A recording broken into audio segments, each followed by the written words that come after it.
प्यारे बच्चों, कोविड-19 के कारण इस समय आपका विद्यालय आना स्थगित है। ऐसे में आपकी पढ़ाई निरंतर जारी रहे, इसीलिए हम लेकर आए हैं डिजी साथ कार्यक्रम। इसके माध्यम से आप प्रत्येक दिन सोमवार से शुक्रवार तक पूर्वाह्न 10 से 12 तथा अपराह्न 1 से 2 बजे तक अपनी अपनी कक्षाओं के अनुरूप कार्यक्रम देख सकेंगे। अब पढ़ाई नहीं रुकेगी। स्कूली शिक्षा एवं साक्षरता विभाग झारखंड।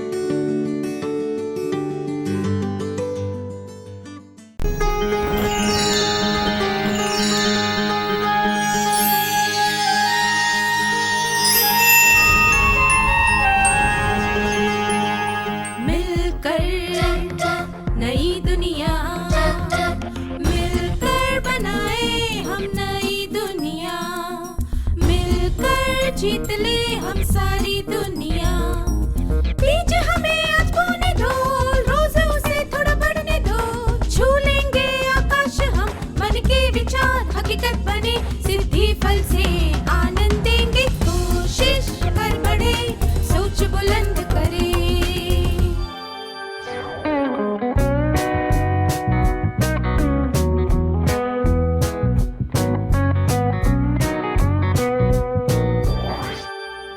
नमस्ते छात्रों, आप सबसे फिर से मिलकर खुशी हुई। आशा है कि अब आप आलोचना को ठीक से समझने लगे होंगे। आइए आज के सत्र की शुरुआत एक कहानी से करते हैं। नीलम एक शिल्पकार की कार्यशाला देखने गई। उसने अंदर जाने से पहले अपनी चप्पल एक पत्थर पर उतार कर रख दी। उसने सारी मूर्तियों को बहुत ध्यान से देखा और उनकी सुंदरता को सराहा। उसे किसी मूर्ति में बना एक सितार बहुत पसंद आया। शिल्पकार नीलम को उस सितार की खूबियों के बारे में बताने लगा। कार्यशाला में घूमने के बाद नीलम फिर से दरवाजे पर पहुंच गई, जहां उसने अपनी चप्पल उतारी थी। नीलम ने देखा कि उस पत्थर पर कुछ निशान बने हुए थे।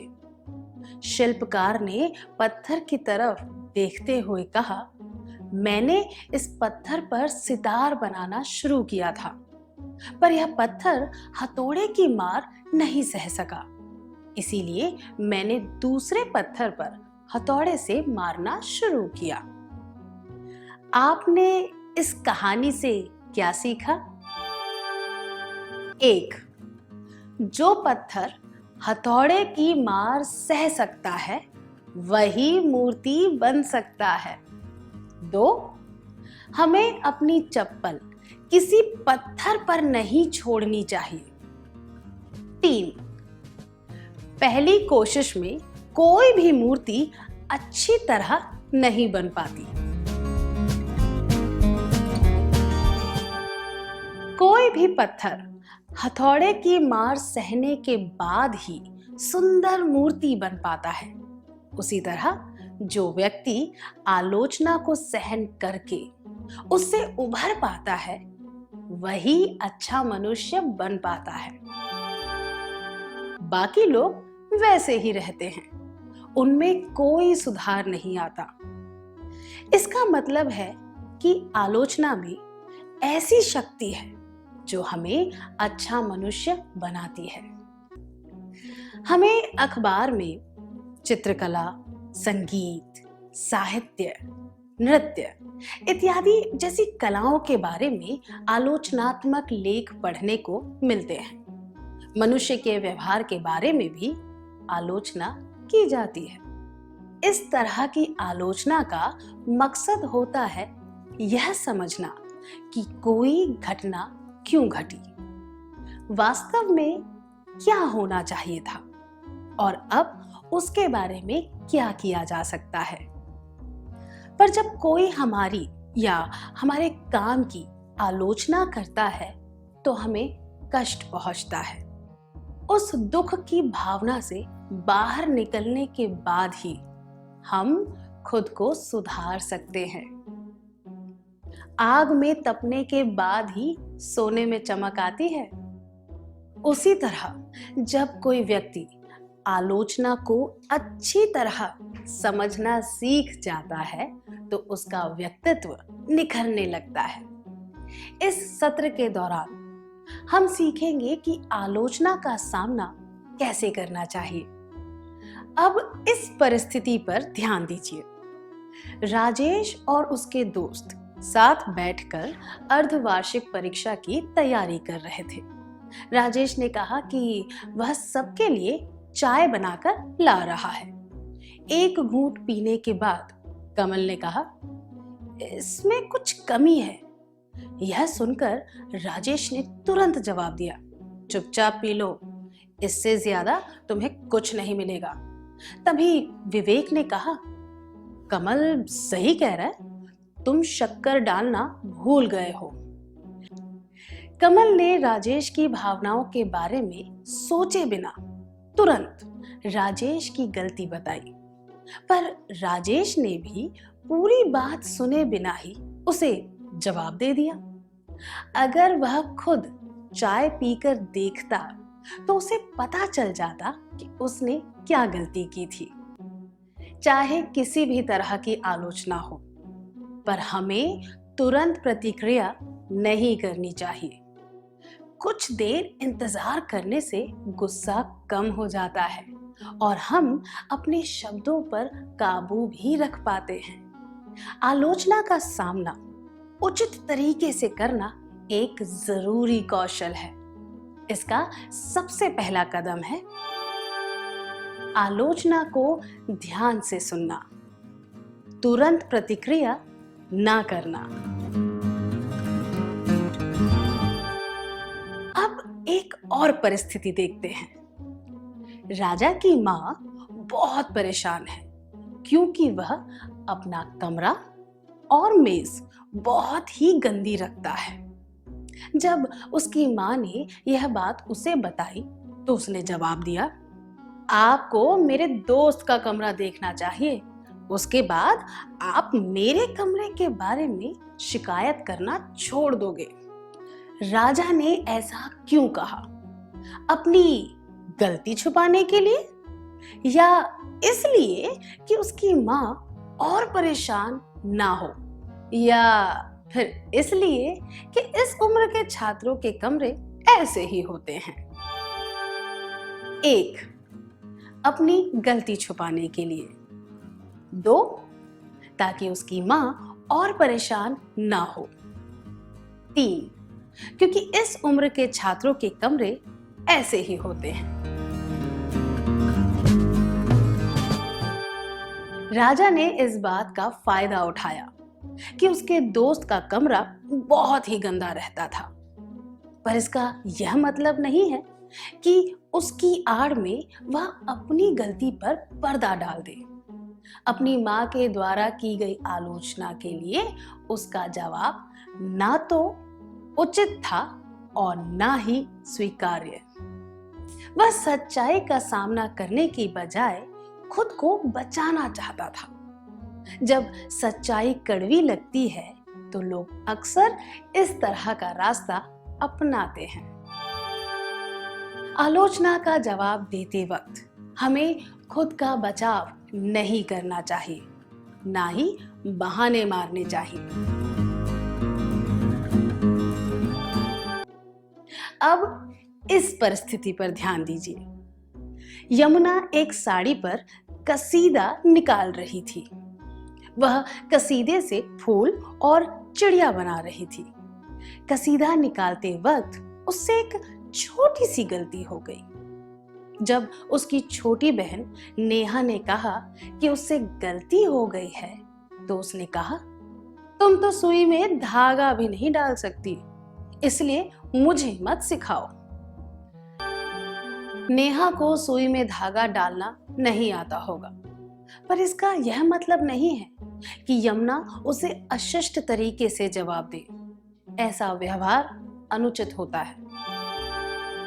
आलोचना का जवाब देने का यह सही तरीका नहीं है।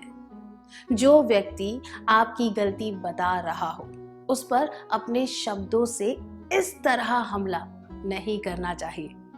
यह अशिष्ट होता है और बचकाना लगता है। आलोचना का सामना करते वक्त हमें आक्रामक तरीके से जवाब नहीं देना चाहिए। अब एक और परिस्थिति देखते हैं। अखिल शाम को 7 बजे संगीत सीखने जाता है। स्कूल से 4 बजे लौटकर वह थक गया था और थोड़ा आराम करना चाहता था। वह नाश्ता करके टीवी देखने बैठ गया। वह टीवी देखने में इतना खो गया कि उसे समय का ख्याल ही नहीं रहा। अचानक उसने देखा कि 6:45 बज गए हैं। वह तुरंत संगीत क्लास के लिए निकला और वहां 7:15 बजे पहुंचा। संगीत के शिक्षक उस पर गुस्सा हुए। देरी से आने के लिए उन्होंने उसे गैर जिम्मेदार कहा। उसे क्या करना चाहिए?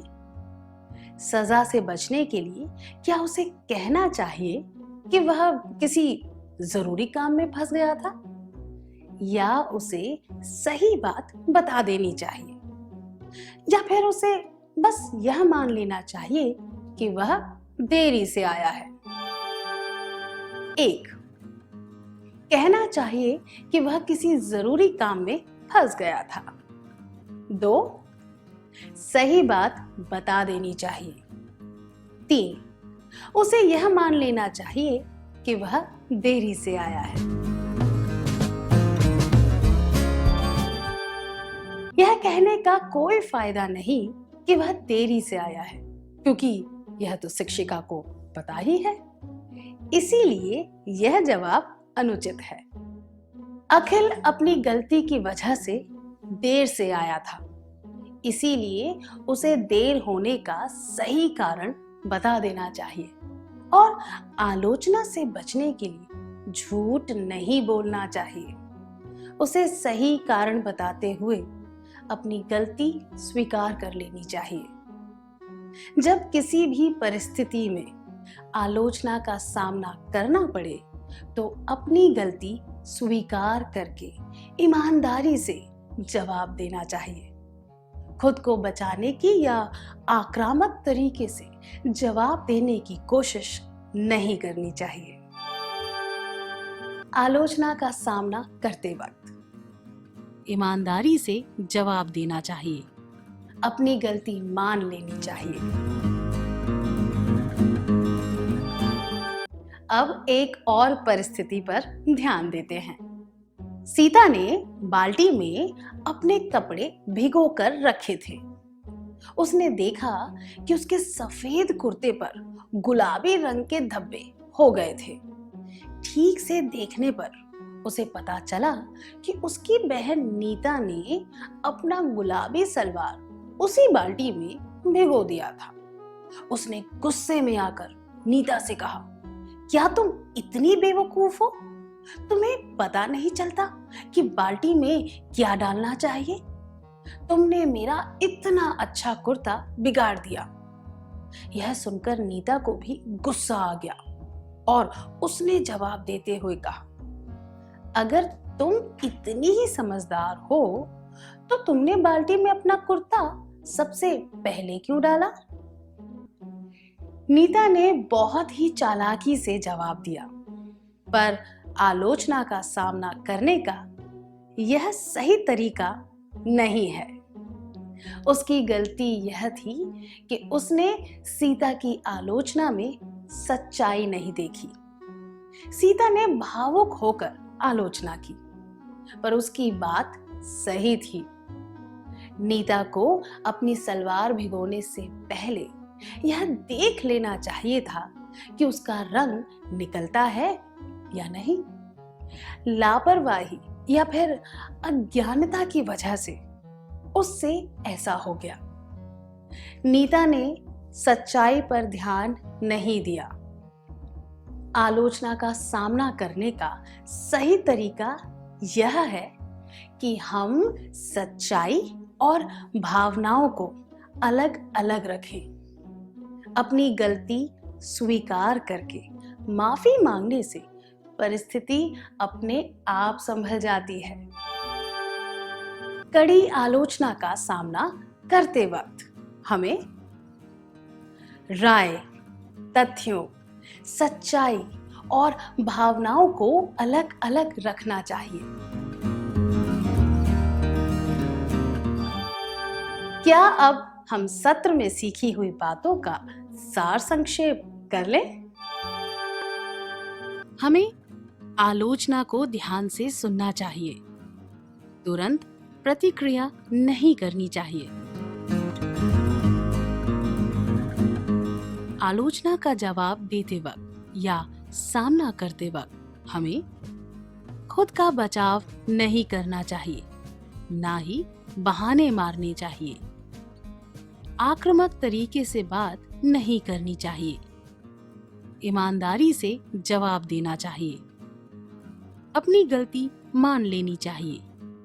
राय, तथ्यों, सच्चाई और भावनाओं को अलग अलग रखना चाहिए।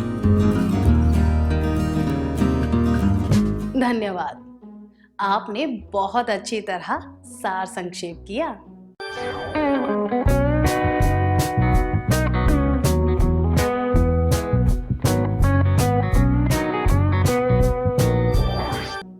पिछले सत्र में हमने सीखा था कि आलोचना का सामना कैसे करते हैं। अब हम सीखेंगे कि आलोचना का सामना करने के लिए किन गुणों की आवश्यकता होती है। अब आपके लिए एक प्रश्न है। आप में से कितने लोगों को खुद की प्रशंसा सुनकर अच्छा लगता है? कृपया अपने हाथ खड़े कीजिए।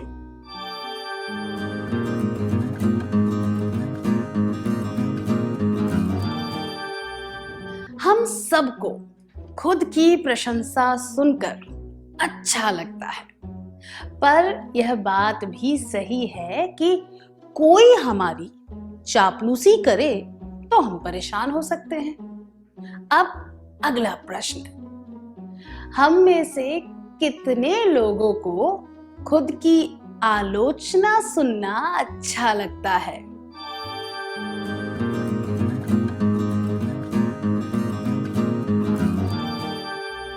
हम में से किसी को भी आलोचना सुनना अच्छा नहीं लगता। मनुष्य का स्वभाव ही ऐसा होता है कि उसे आलोचना पसंद नहीं आती। जैसे कि एक कहावत में बताया गया है, अगर आप किसी को अपना दुश्मन बनाना चाहते हैं तो बस उससे इतना कह दीजिए कि वह गलत है। आलोचना को धैर्य से सुनने और समझने के लिए बहुत हिम्मत चाहिए। आलोचना को ठीक से समझने के लिए हमें कुछ आवश्यक गुण होने चाहिए। क्या हम यह जानने की कोशिश करें कि वे गुण कौन से हैं? इस परिस्थिति पर ध्यान दीजिए।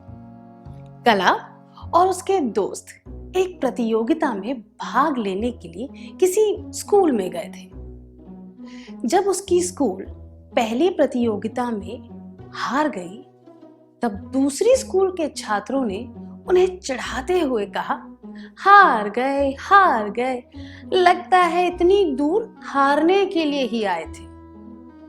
कला के कुछ दोस्तों को गुस्सा आने लगा और कुछ दोस्त हताश हो गए। अगर आप कला की जगह होते तो आप क्या करते? इस परिस्थिति में कला ने अपने दोस्तों से कहा, उनकी बातों पर बिल्कुल ध्यान मत दो और अगली प्रतियोगिता के बारे में सोचो। इस बार हम जरूर जीतेंगे। इससे सबको प्रोत्साहन मिला और वे अगली प्रतियोगिता जीत गए। इस कहानी से हमें क्या सीख मिलती है? कला और उसके दोस्तों में दुख से बाहर निकलने का साहस था, इसीलिए वे हार और आलोचना को पीछे छोड़कर आगे बढ़ पाए। खुद में सहिष्णुता और साहस पैदा करने के लिए हम आलोचना का सामना समझदारी से कर सकते हैं। कई बार आलोचना सुनकर बहुत ठेस पहुंचती है, पर अगर हम में सहिष्णुता और साहस हो तो हम भावुक हुए बिना फिर से सामान्य तरीके से सोच पाते हैं और सही बात पर ध्यान दे पाते हैं। आलोचना का सामना करने के लिए जिन गुणों की आवश्यकता होती है वे हैं सहिष्णुता और साहस। क्या आपके साथ कभी ऐसा हुआ है कि किसी आलोचना की वजह से आप हताश हो गए थे, पर बाद में आपने सहिष्णुता और साहस से काम लिया और आप दुख से बाहर निकलकर आगे बढ़ पाए? आइए अब ममता की कहानी सुनते हैं। ममता की आदत है कि वह काम को टाल देती है। उसने खास अवसरों पर पहनने वाले कपड़े धोने के लिए निकाले थे, पर हमेशा की तरह उसने वह काम टाल दिया। उसे एक शादी में जाना था।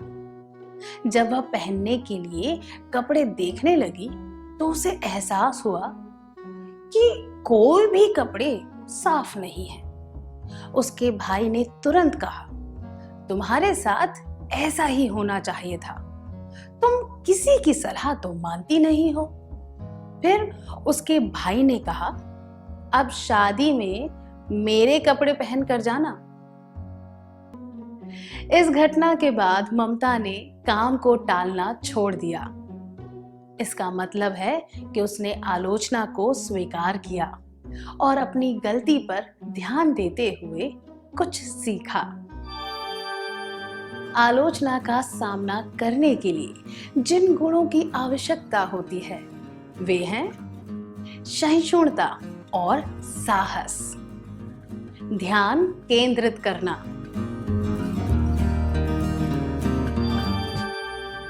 अब हम कोकिला की कहानी सुनेंगे।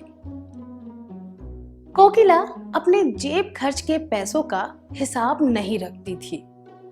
कभी कभी उसके पास कोई आवश्यक चीज खरीदने के पैसे भी नहीं बचते थे। यह देखकर उसकी सहेली प्रिया ने उसकी गलती बताई और उसे हिसाब रखना सिखाया। इसके बाद कोकिला कुछ पैसे बचाने लगी। जब उसने हिसाब देखा तो उसे पता चला कि उसमें कुछ फिजूल के खर्चे भी थे।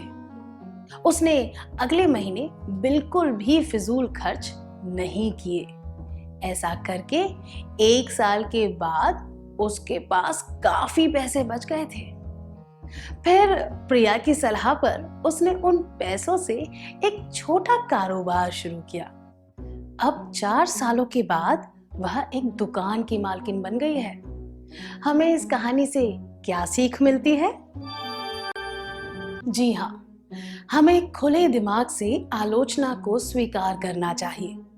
प्रशंसा स्वीकार करने के लिए ज्यादा प्रयास नहीं करना पड़ता, पर किसी भी प्रकार की आलोचना को स्वीकार करने के लिए खुले दिमाग से काम लेना चाहिए। अगर हम में ग्रहणशीलता नहीं होगी तो हम सच्चाई और भावना के बीच में फर्क नहीं कर पाएंगे। आलोचना का सामना करने के लिए जिन गुणों की आवश्यकता होती है वे हैं सहिष्णुता और साहस। ध्यान केंद्रित करना, सच्चाई स्वीकारना, ग्रहणशीलता। क्या आपने कभी खुले दिमाग से आलोचना को स्वीकार किया है? क्या आपने आलोचना को स्वीकार करते हुए अपनी गलती को सुधारने पर ध्यान दिया है? चलिए अब सिमरन का किस्सा सुनते हैं। सिमरन और आलिया दोस्त हैं। सिमरन बहुत ही मिलनसार है और सबकी मदद करती रहती है। उसके कुछ दोस्तों ने इस बात का फायदा उठाया। वे रोज उसके पैसों से खाना खरीदकर खाने लगे। यह सब कुछ दिनों के लिए चलता रहा। फिर एक दिन आलिया ने उसे कहा, मिलनसार और उदार होना अच्छी बात है, पर सब लोग तुम्हारा फायदा उठाते रहते हैं। तुम्हारी भलाई के बदले में तुम्हें कुछ भी नहीं मिलता। इतनी भोली बनने का क्या फायदा? सिमरन अपने व्यवहार को ठीक से समझने लगी और उसे पता चला कि लोग उसके अच्छे व्यवहार का फायदा उठाते हैं। उसे यह भी समझ आ गया कि आलिया ने सच्ची फिक्र की वजह से उसकी आलोचना की थी। स्पष्टता होने से हम आलोचना का सामना आसानी से कर पाते हैं। अगर हमें स्पष्ट रूप से पता हो कि परिस्थिति कैसी है और आलोचना करने वाले का इरादा क्या है, तो हम आलोचना का सामना आसानी से कर पाते हैं। आलोचना का सामना करने के लिए जिन गुणों की आवश्यकता होती है वे हैं सहिष्णुता और साहस, ध्यान केंद्रित करना, सच्चाई स्वीकारना, ग्रहणशीलता, स्पष्टता।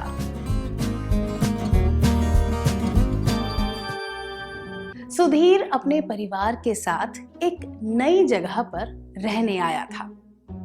उसने कुछ नए दोस्त बनाए जो उसके घर के पास क्रिकेट खेलते थे। एक दिन उसके पड़ोसी ने उसे पास बुलाकर कहा, तुम्हारे दोस्त अच्छे नहीं हैं, इनसे दूर ही रहना। यह सुनकर सुधीर को थोड़ा गुस्सा आया, पर वह सच्चाई का पता लगाना चाहता था, इसीलिए वह उन दोस्तों से दूरी रखने लगा। एक दिन उसे पता चला कि उनमें से एक दोस्त को चोरी के जुर्म में पुलिस पकड़ कर ले गई। तब सुधीर को समझ आया कि उसका पड़ोसी उसे क्या समझाना चाहता था। इस घटना से हमें क्या सीख मिलती है? आलोचना का सामना करने के लिए एक और गुण होना चाहिए, जो है आभारी होना। आलोचना के रूप में हमारे सामने ऐसे कई मौके आते हैं जब हम अपनी गलतियों को सुधार कर आगे बढ़ सकते हैं। हमें ऐसे मौकों का आभारी होना चाहिए। आलोचना का सामना करने के लिए जिन गुणों की आवश्यकता होती है वे हैं सहिष्णुता और साहस, ध्यान केंद्रित करना, सच्चाई स्वीकारना, ग्रहणशीलता, स्पष्टता, आभारी होना। खुद का आत्मविश्वास बढ़ाने से हम हमेशा आगे की बात सोच पाते हैं और आलोचना पर ध्यान नहीं देते। मजाकिया स्वभाव होने से हमें आलोचना सुनकर गुस्सा नहीं आता। अगर हम खुद पर हंसना सीख जाएं, तो आलोचना को स्वीकार करना आसान हो जाता है। आलोचना का सामना करने के लिए जिन गुणों की आवश्यकता होती है वे हैं सहिष्णुता और साहस, ध्यान केंद्रित करना, सच्चाई स्वीकारना, ग्रहणशीलता, स्पष्टता, आभारी होना, मजाक करने की आदत। इन सब के अलावा आप तनाव कम करने के कुछ तरीके अपना सकते हैं, जैसे गहरी सांस लेना। ऐसा करने से हमारा दिमाग नकारात्मक बातों से हट जाता है और हम आक्रामक बातें नहीं करते। एक कहावत है कि अगर कोई हम पर पत्थर फेंके तो हमें उन पत्थरों से खुद के लिए एक मजबूत नींव बनानी चाहिए। आलोचना भी पत्थर की तरह होती है। आलोचना से सीख लेकर हमें खुद को दृढ़ और मजबूत बना लेना चाहिए। जीवन की राह में हमें फूल के साथ पत्थर भी मिलते हैं। हमें दोनों को समानता से स्वीकार करना चाहिए। अगर हम सकारात्मक दृष्टिकोण रखेंगे तो हो सकता है कि हम पत्थरों से बच पाएं। आलोचना का अच्छी तरह सामना करके जीवन में आगे बढ़ने के लिए आपको शुभकामनाएं। क्या अब हम सत्र में सीखी हुई बातों का सार संक्षेप कर लें? आलोचना का सामना करने के लिए जिन गुणों की आवश्यकता होती है वे हैं सहिष्णुता और साहस, ध्यान केंद्रित करना, सच्चाई स्वीकारना, ग्रहणशीलता, स्पष्टता, आभारी होना, मजाक करने की आदत। धन्यवाद, आपने बहुत अच्छी तरह सार संक्षेप किया। इस प्रसारण से संबंधित सुझाव, अपने प्रश्न इत्यादि आप हमें jcerg@gmail.com तथा टोल फ्री नंबर 1800 5728 585 पर संपर्क कर सकते हैं।